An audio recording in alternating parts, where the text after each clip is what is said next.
Dans une séquence vidéo précédente, nous avons vu les structures de contrôle, c'est-à-dire ces instructions Java qui permettent aux données d'influencer, de choisir, de répéter différentes parties du programme.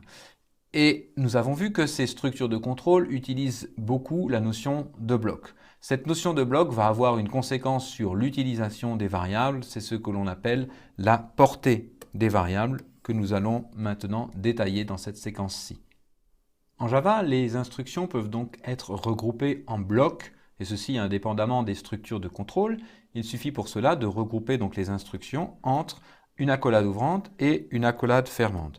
Par exemple, ici, j'ai dans un bloc, donc avec une accolade ouvrante et une accolade fermante, déclaré une variable kb de type scanner, une variable i de type int, une variable x de type double, et je peux par exemple les utiliser pour lire la valeur de i, lire la valeur de x, ou par exemple pour afficher la valeur de i, la valeur de x. Ces variables appartiennent au bloc dans lequel elles ont été déclarées.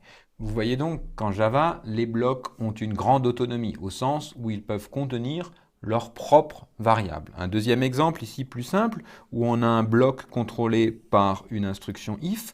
Le bloc commence donc ici et se termine par l'accolade fermante ici, et dans lequel on déclare une variable j de type entier, que l'on peut donc ensuite utiliser dans ce bloc. Mais une fois que l'on a quitté le bloc, à partir de cet endroit-là, on ne peut plus utiliser cette variable j qui appartenait au bloc en question. Des variables déclarées comme ceci dans un bloc et qui ne sont accessibles donc que dans ce bloc, c'est ce qu'on appelle des variables locales. Elles sont locales à ce bloc. On peut aussi déclarer des variables hors de tout bloc dans la classe dans laquelle on est en train de travailler. C'est ce qu'on appelle des variables globales à la classe. On distinguera dans le cours orienté objet les variables d'instance des variables de classe, mais ça nous emmènerait ici un petit peu trop loin. Le conseil qu'on peut par contre vous donner ici, c'est de déclarer vos variables au plus proche de leur utilisation. Qu'est-ce que cela veut dire? Prenons un exemple. Si je reprends l'exemple précédent avec le bloc ici contrôlé par une instruction if, dans lequel j'utilise la variable j, mais on suppose que je n'utilise donc plus la variable j après ce bloc. À ce moment-là, je mets donc la déclaration ici au plus proche de son utilisation, donc dès que j'en ai besoin, avant la première ligne où je vais utiliser l'instruction j. Par opposition, donc dans la même situation où j'ai besoin ici d'une variable j qui n'est plus utilisée après le bloc contrôlé par l'instruction if. Si je déclarais ici cette variable, je peux tout à fait le faire, le déclarer avant le bloc, ça ne serait pas déclarer la variable au plus proche de son utilisation, puisque cette variable j serait déclarée hors du bloc et pourrait donc être utilisée ensuite par la suite. L'idée, c'est de la déclarer le plus près de l'endroit où on l'utilise. Cette notion d'endroit où on utilise la variable, ou plus exactement d'endroit où l'on peut utiliser une variable, c'est ce que l'on appelle la portée. La portée d'une variable, c'est l'ensemble des lignes de code où cette variable est accessible, utilisable, où on peut en parler. Si je prends un exemple, donc avec ici une première instruction if qui a ici son bloc, donc qui contrôle ici un bloc d'instruction, et puis une deuxième instruction if, ici, qui contrôle elle-même aussi son bloc d'instruction. Dans le bloc de plus haut niveau, on va déclarer ici une variable j.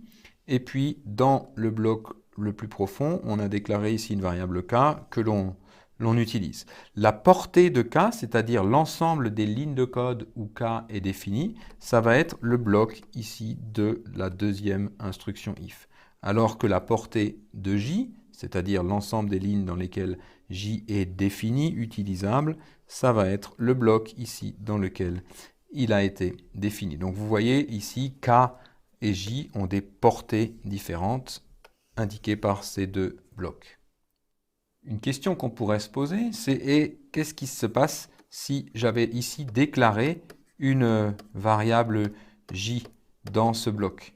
Bien, en Java, on n'a pas le droit de faire ce genre de choses. On n'a pas le droit d'avoir deux variables de même nom dans une portée, dans une même portée. Donc, par exemple, si j'avais ici déclaré dans le deuxième bloc une variable j, je vais avoir une erreur de compilateur de Java qui va me dire que c'est interdit, qu'il y a ambiguïté de nom. Donc, en Java, ceci est interdit. Vous ne pouvez pas avoir dans une même portée deux objets différents qui ont le même nom. Mais ceci est possible dans d'autres langages de programmation.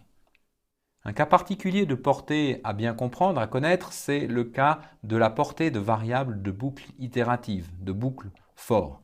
Si je prends donc un exemple ici avec une boucle for qui déclare une variable i de type entier, que je peux bien sûr donc utiliser dans le bloc, la portée de ce i va être donc le bloc contrôlé par l'instruction for, ainsi évidemment que la partie condition et la partie incrément de la boucle for, mais cette variable i va être donc locale au for, locale à la boucle itérative. À partir de la fin du bloc contrôlé par le for, on ne pourra plus utiliser cette variable i, elle est locale à l'itération for.